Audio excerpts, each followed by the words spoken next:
So hello dear students, हम पढ़ रहे थे क्लास 10th इकोनॉमिक्स का chapter the sectors of Indian economy. और प्रीवियसली कुछ लेक्चर्स हमने पढ़े जिसमें हमने बहुत सारी चीज़ों के ऊपर बात की। और लास्ट जो हमारा लेक्चर्स हुआ था, जो लास्ट लेक्चर हुआ था उसमें हमने ऑर्गेनाइज्ड अनऑर्गेनाइज्ड सेक्टर के ऊपर बात की थी। साथ ही साथ हमने इनके बीच में डिफ्रेंसिएशन भी किया। हमने उन पॉइंट्स के ऊपर भी बात की कि हम कैसे अनऑर्गेनाइज सेक्टर को प्रोटेक्ट कर सकते हैं, जो भी इनके सामने डेंजर बना हुआ होता है, जो भी इश्यूज इनके सामने आ रहता है उन सब से। साथ ही साथ यहाँ पर अगर अपन बात करें कि हाँ, दिस वुड बी ना new topic for us today. Topic का नाम है सेक्टर्स इन टर्म्स। देखिए, अभी तक जब हम स्टार्टिंग अगर इसकी बात करते हैं तो हमने उस टाइम पर ही सेक्टर्स को बांट दिया था इकोनॉमी के अंदर। देखो चलो दिखाई देता हूँ, that would be easy for us. हमने एक ग्राफ बनाया, ग्राफ बनाने के बाद मतलब एक चार्ट बनाया, उस चार्ट के अंदर हमने डिफ्रेंशिएशन किया था, जिस डिफरेंस के अंदर हमने पता लगाया कि कौन से बेसिस पे, किन किन बेसिस पे कौन कौन सी चीज़ों को हम मतलब कितने पार्ट्स में हम डिवाइड करते हैं एग्जैक्टली।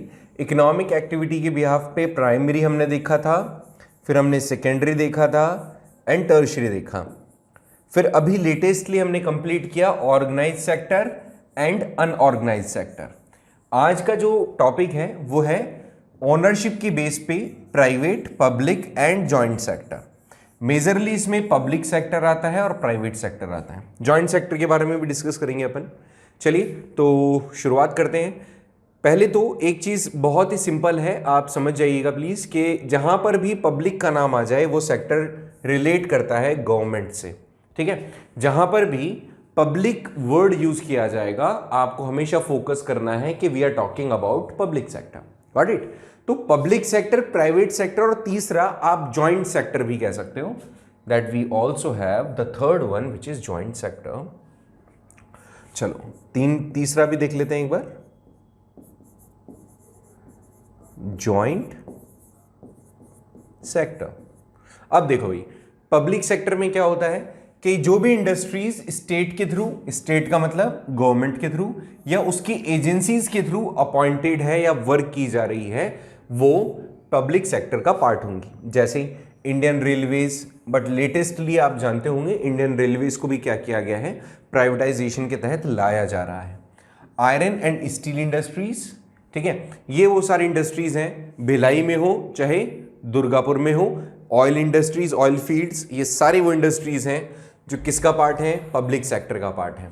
कुल मिला के ऑनरशिप जो होती है वो गवर्नमेंट के हाथ में होती है।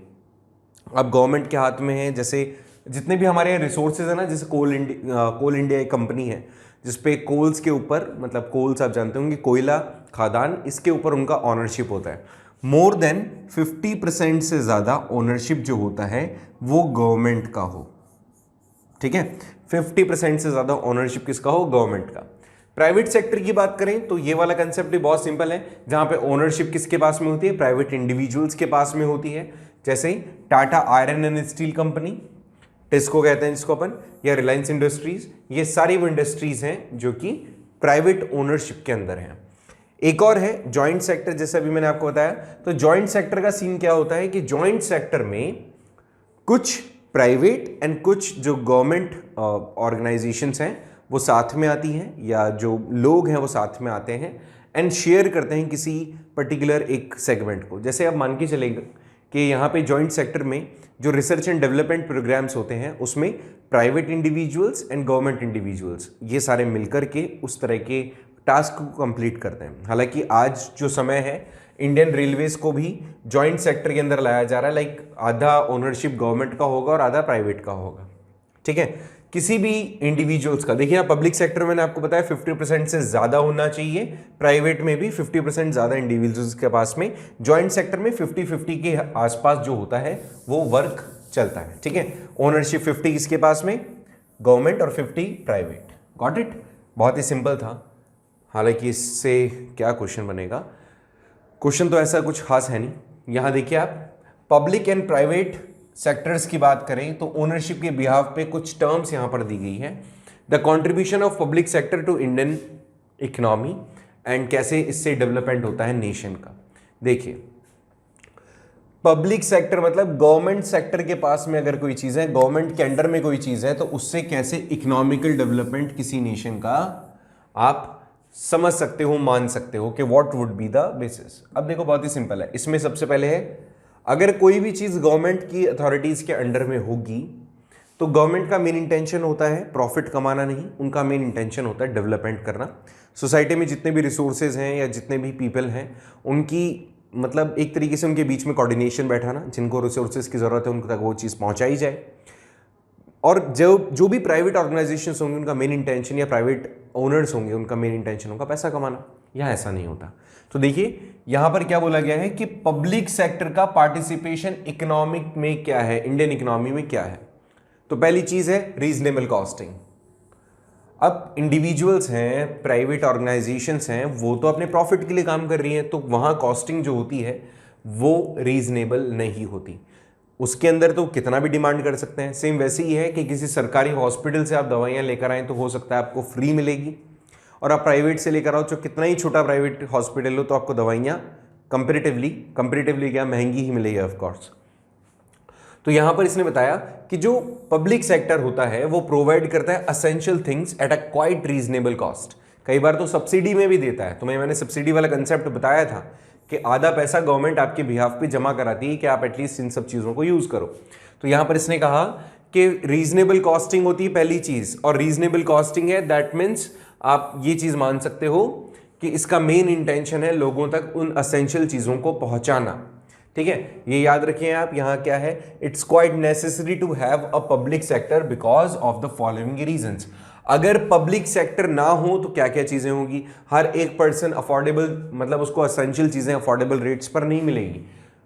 अब सोचो किसी चीज की मोनोपोली है कहीं पर, तो उसकी तो रेट्स जो मनचाही होगी वही मांगी जाएगी जो कंपनी चाहेगी। ठीक है, सो ऐसे में जो रीजनेबल चीज असेंशियल थिंग्स होती हैं उनको रीजनेबल रेट्स पे आपको लाना है अगर, तो इसको गवर्नमेंट के हाथ में ही देना होगा।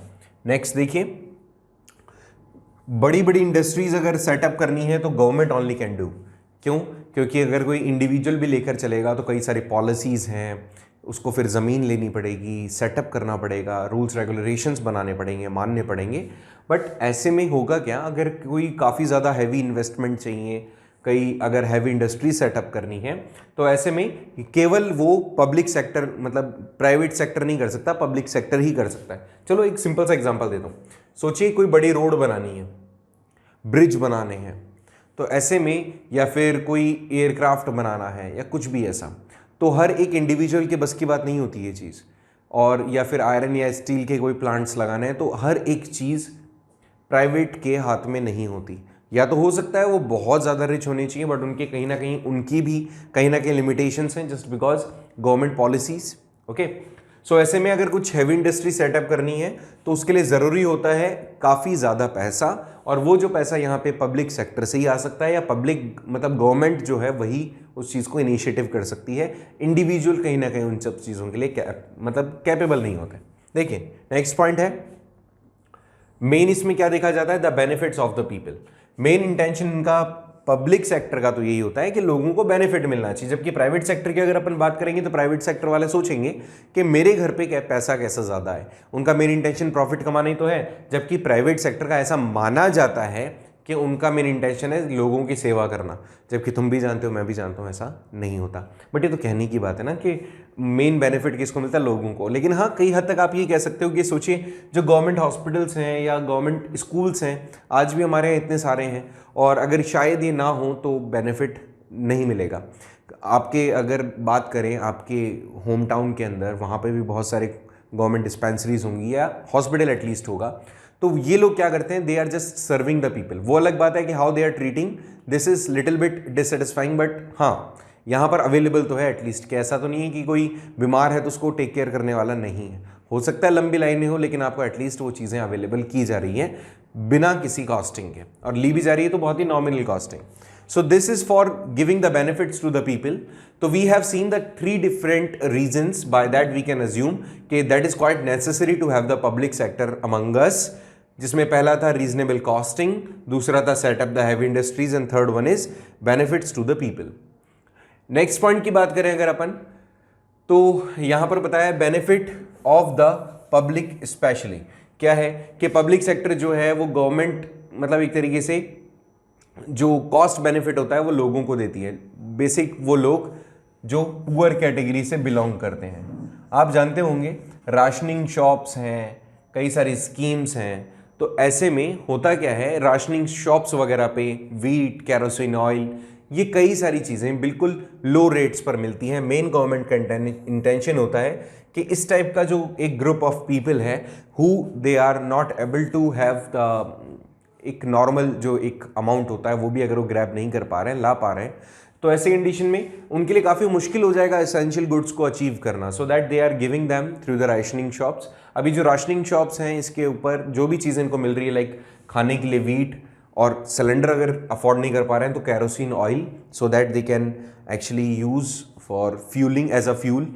तो ठीक है, तो ऐसे में ये जो लोग हैं इन लोगों की सपोर्ट के लिए, इनको बेनिफिट देने के लिए लोवेस्ट जो प्राइस हो सकती है, सबसे कम जो किसी चीज़ की रकम हो सकती है, प्राइस हो सकती है, कॉस्टिंग हो सकती है, वो इनको ली जाती है इनसे, एंड इनको एटलीस्ट मार्केट से जो चीज़ें काफ़ी महंगी पड़ेगी तो काफ़ी सस्ते दामों पर इनको राशनिंग की जाती है। कई बार तो चीज़ें मुफ्त में भी मिलती हैं। कैन यू इमेजिन 2 और 3 रुपीज़ kg अनाज इनको मिल जाता है, ठीक है, एंड कैरोसिन ऑयल मिल जाता है सेम इसी रेट पर।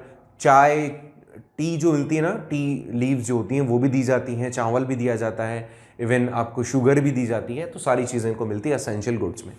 यहाँ पे स्पेशली इसलिए कहा गया है just because they are pointing the particular community जो पुअर कैटेगरी है।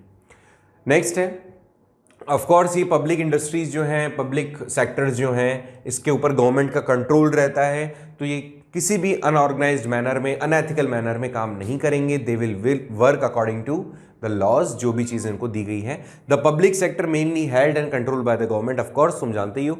तो provide a health and educational facilities free of cost. सबसे अच्छी चीज़ यही है इसके अंदर कि गवर्नमेंट के अंदर पढ़ाने वाले टीचर्स या गवर्नमेंट हॉस्पिटल्स में ट्रीट करने वाले doctors are the specialist of their zones, कि वो काफ़ी स्पेशलिस्ट होते हैं और उनसे आपको पढ़ने का मौका मिल रहा है, उनसे आपको ट्रीटमेंट मिल रहा है अगर, तो यू आर लाइक ठीक है, वो उनकी तरफ से जो गवर्नमेंट कर सकती है, they are paying on the behalf of you for treating you, government is paying to them. तो ऐसे कंडीशन में सोचिए ये सारी फैसिलिटीज फ्री ऑफ कॉस्ट है, या अगर कुछ पैसा भी है तो that is very nominal. Okay, so ऐसे कंडीशन में आप यहाँ देखिए that is kind of free of cost, या फिर बहुत ही ज़्यादा नॉमिनल होगा। गवर्नमेंट के कंट्रोल में है तो तुम एक बात तो तुम मान सकते हो ना कि ऐसी कोई भी अगर सिचुएशन है सो गवर्नमेंट उसको क्या करेगी, डील करेगी, टेक केयर करेगी। कोई इशू अगर होता है तो भी गवर्नमेंट उस पर क्या करेगी, नज़र रखेगी। आगे ऐसे कई सारे एग्जाम्पल्स हैं जो अ पर्सन कैन और individual can not do, like he can not set up their own railways, post office, steel plants, oil industries. ये वो एग्जाम्पल्स हैं जो पब्लिक सेक्टर का पार्ट है and individual can not do, ठीक है। And साथ ही साथ अगर हम देखें तो ये क्लियर हो जाता है कि अगर पब्लिक सेक्टर ना हो तो नेशन का जो इकोनॉमी है या उसका जो डेवलपमेंट है वो नहीं हो सकता, क्योंकि इन सारी चीज़ों को एक इंडिविजुअल सेटअप नहीं कर सकता, ठीक है।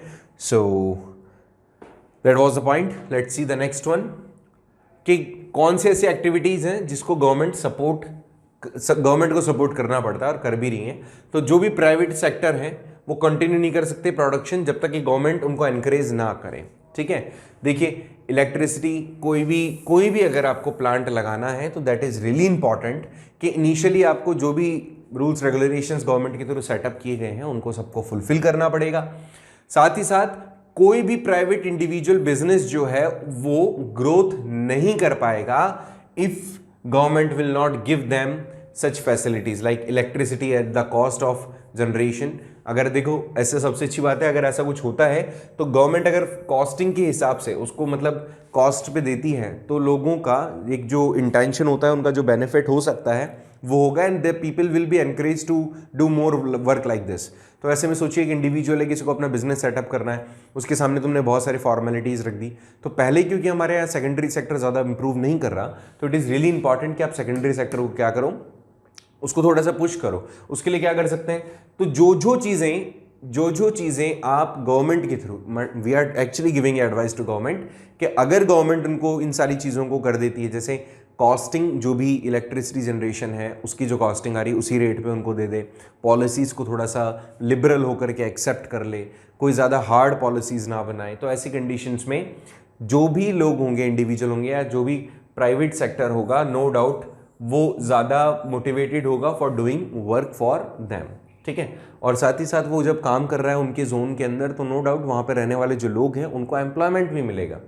सो government here steps in the production and supplying the electricity at the rate which the industries can afford, government has to bear the part of the cost। अब कई बार ऐसा होता है कि गवर्नमेंट क्या करती है कि गवर्नमेंट इन इंडस्ट्रीज को, देखिए इन इंडस्ट्रीज को कॉस्टिंग, जो कॉस्टिंग इनकी आई है, जैसे मान लेते हैं अपनी कॉस्ट आई है 10 रुपीज पर यूनिट, ओके। अब ऐसी कंडीशन में छोटी छोटी बिजनेसेस हैं, इलेक्ट्रिसिटी का बिल जो आ रहा है वो काफ़ी ज़्यादा आ रहा है, तो गवर्नमेंट क्या करेगी कि ठीक है भाई आपको सब्सिडी दे देंगे, आप इंडस्ट्री तो ओपन करो आप, या फिर सोलर प्लांट है उसको लगाओ, उसमें हम सब्सिडी दे देंगे आपको। तो इन सब चीज़ों के थ्रू क्या करते हैं गवर्नमेंट, कहीं ना कहीं एनकरेज करती है इन प्राइवेट इंडिविजुअल्स को that you must set up such kind of industries so that आपको दूसरे लोगों को भी रोजगार मिले, मतलब आपके थ्रू मिलना चाहिए। नेक्स्ट पॉइंट इसने कहा, जैसे जो फार्मर्स हैं उनसे वीट खरीद लिया, राइस खरीद लिया फेयर प्राइस पे। मैंने आपको एग्जांपल, जब मैं वीट एंड राइस आपको पढ़ा रहा था तब मैंने आपको बताया था एग्रीकल्चर वाले चैप्टर में कि कितना आसान हो जाएगा किसी किसान के लिए कि उसको शहरों में नहीं जाना पड़ेगा, और जो मीडिएटर होते हैं उनके थ्रू वो एक जो जाल बुना जाता है कि ठीक है अब कहाँ लेके जाओगे इतना सारा सामान, यही बेच दो, और जो भी रेट आपकी है, या तो किसान को उसी के गाँव में खरीद लिया जाता है उनसे बने हुए वीट, मतलब उसके थ्रू जो राइज किए गए हैं वीट्स एंड जो राइसेस हैं उनको, कहीं ना कहीं इनको इन सब चीज़ों से किसान को मॉनेटरी वैल्यू का बहुत नुकसान होता है। जबकि अगर गवर्नमेंट ऐसा करे कि उनसे वो वीट खरीद ले या राइस खरीद ले और उसको बाद में आगे राशनिंग करे फेयर प्राइस में, अगर ऐसा होता है तो किसान को कहीं ना कहीं इसका बेनिफिट मिलेगा। हालांकि ऐसा गवर्नमेंट कर भी रही है, जिसको आप कहते हो MSP, मिनिमम सपोर्टिंग प्राइस, ठीक है। MSP क्या होता है बेटा? MSP is a kind of scheme run by the government, जिसमें किसान को पहले ही ये चीज़ अश्योर कर दी जाती है कि whatever the production you are going to produce, या वॉट एवर क्रॉप या हार्वेस्ट जो भी आप प्रोड्यूस कर रहे हो, उसको हम एटलीस्ट इतने रुपीज़ में तो आपसे लेंगे ही, या हम ले सकते हैं। इसमें गवर्नमेंट की इस तरह के अश्योरेंस से जो फार्मर होता है ना, वो काफ़ी ज़्यादा सिक्योर हो जाता है, अश्योर्ड हो जाता है कि चाहे मेरी फसल कैसी भी हो, अगर ख़राब भी हो जाती है तो मुझे मॉनेटरी वैल्यूज़ का मतलब एक तरीके से लॉस नहीं होगा, government will bear that, government कहीं ना कहीं मुझे सपोर्ट करेगी। तो इससे क्या होगा, जो किसान होता है वो मोटिवेट होता है, और अल्टीमेटली आपको अगर किसान मोटिवेटेड है तो नो डाउट आपको बेनिफिट मिलना ही मिलना है। अगर नेक्स्ट पॉइंट की मैं बात करूं तो हेल्थ और एजुकेशन फैसिलिटीज़ हैं, ये बहुत अच्छा एग्जाम्पल है कि गवर्नमेंट को सपोर्ट करना चाहिए, गवर्नमेंट सपोर्ट कर भी रही है। कौन सी फैसिलिटीज़ की? हेल्थ की और एजुकेशन फैसिलिटीज़ की। कई सारे छोटे छोटे स्कूल्स हैं, कई बड़े बड़े कॉलेजेस हैं, कई बड़े बड़े स्कूल्स भी हैं, इवन बड़ी बड़ी डिस्पेंसरीज, बहुत बड़े बड़े हॉस्पिटल्स गवर्नमेंट के थ्रू रन किए जा रहे हैं, जिसके अंदर जो डॉक्टर्स होते हैं उनका जो फी होता है, all such fees are beared by these people, okay, government या जो भी उनका जोन होता है उसके थ्रू। और इसका सीधा बेनिफिट मिलता है आम जनता को। आम जनता को क्या करना होता है? There is nothing, they just need to go there, and जो भी ट्रीटमेंट है या जो भी एजुकेशन उनको लेनी है they can do. The duty of the government, it's a duty of government. India's size of illiterate people और population is one of the largest in the world. Bharat के अंदर जो लोग हैं जितने ज़्यादा, एक मतलब अगर अपन देखा जाए ना कि कितने कम पढ़े लिखे हैं या कितने लोग ऐसे हैं जिनकी अंदर लिटरेसी रेट काफ़ी कम है, तो India will get the, I think they will get the rank with in the top 5। तो कहीं ना कहीं टॉप 5 के अंदर हम ही जाएंगे। रीज़न क्या है? पॉपुलेशन एक तो हमारे यहाँ ज़्यादा है, पॉपुलेशन ज़्यादा होने के कारण जो रेशो होता है, प्रोबेबिलिटी होती है, वो भी ज़्यादा बन जाती है। मैंने तुम्हें पहले ही बताया था कि अप्रॉक्सीमेटली 22 to 24% के आसपास हमारे यहाँ की जो पॉपुलेशन है वो इलिटरेसी का एक तरीके से शिकार है। तो इंडिया के साइज़ के कारण ही जो इलिटरेट पॉपुलेशन है उसकी प्रोबेबिलिटी भी बढ़ जाती है कि they will be more, okay. सबसे ज़्यादा आप बोल सकते हो, लार्जेस्ट इसलिए कह रहा हूँ मैं क्योंकि नो डाउट अगर रेशो के हिसाब से देखें तो मैंने टॉप 5 बोला है, और वैसे देखा जाए तो लार्जेस्ट इसलिए हो सकता है जस्ट बिकॉज अगर चाइना की बात करें तो they are skilled skilled is kind of parallel similar आप कह सकते हो लिटरेट, ठीक है। हमारे यहाँ स्किल्ड भी नहीं है और लिटरेट भी नहीं है। सो इसलिए ज़रूरी है कि आप एटलीस्ट आपकी पॉपुलेशन को कन्वर्ट करो ह्यूमन रिसोर्स में, और तुम बहुत अच्छे से जानते हो कि अगर हमें ह्यूमन रिसोर्स में उनको कन्वर्ट करना है तो it is really essential thing that you are creating or you are doing this by giving them free of cost education and giving them good facilities for health, ठीक है। Next point की अगर अपन बात करते हैं तो यहाँ पे कि government also need to pay attention to the aspect of human development. आप जानते ही हो ह्यूमन डेवलपमेंट इंडेक्स के अंदर, ह्यूमन डेवलपमेंट इंडेक्स क्या बताता है, आपके हेल्थ पॉइंट ऑफ व्यू से, आपके living environment, living standards, economy zone, social zone, उन सबको दिमाग में रखते हुए वो कुछ रैंक्स बनाते हैं ना। HDI अपन बोलते हैं ना, ह्यूमन डेवलपमेंट इंडेक्स अपन बनाते हैं, हालांकि इंडिया बहुत पीछे है इन चीज़ों के अंदर। तो गवर्नमेंट को इन चीज़ों में भी ध्यान देना चाहिए कि हमारे यहाँ पर रहने वाले लोगों का डेवलपमेंट, ओवरऑल जो डेवलपमेंट है वो कैसे हो सकता है या कैसे हो। जो लोग पॉवर्टी में है, जिनके पास में न्यूट्रिशियस फूड या जो भी न्यूट्रिएंट्स हैं, इवन पॉल्यूशन फ्री एनवायरनमेंट अगर उनको नहीं मिल रहा है, तो how we can give them facilities for avail this. तो I think safe drinking water एक इंपॉर्टेंट असेंशियल चीज़ होगी, हाउसिंग फैसिलिटीज़ होगी, ये सारी चीज़ें देना ज़रूरी है उन लोगों को जो इनसे काफ़ी ज़्यादा दूर हैं। Got it. So this is also the duty of the government to take care of the poorest people. सबसे ज़्यादा जो मार्जिनलाइज्ड पीपल हैं उनको सपोर्ट करना ये भी इन्हीं का काम है। साथ ही साथ ऐसे एरियाज़ में इन सब चीज़ों की availability, drinkable water, sanitation and all such, ये सारी रेस्पॉन्सिबिलिटी किसकी आती है, गवर्नमेंट की आती है। गवर्नमेंट को ये सारी चीज़ें फुलफिल करना ज़रूरी है, ठीक है। This is how we have completed the chapter and hopefully इसमें आपको कोई प्रॉब्लम नहीं होगी, ठीक है। ये अपना चैप्टर कंप्लीट हो गया है और इसके बाद में क्वेश्चन आंसर्स हैं, इसको जल्दी से देखते हैं। क्वेश्चन आंसर्स को देखते हैं and we will discuss about the next thing which is term 2 का हमारा सिलेबस, ठीक है। मिलते हैं नेक्स्ट लेक्चर में, डिस्कस करते हैं इसके आगे और। Thank you so much for joining the class.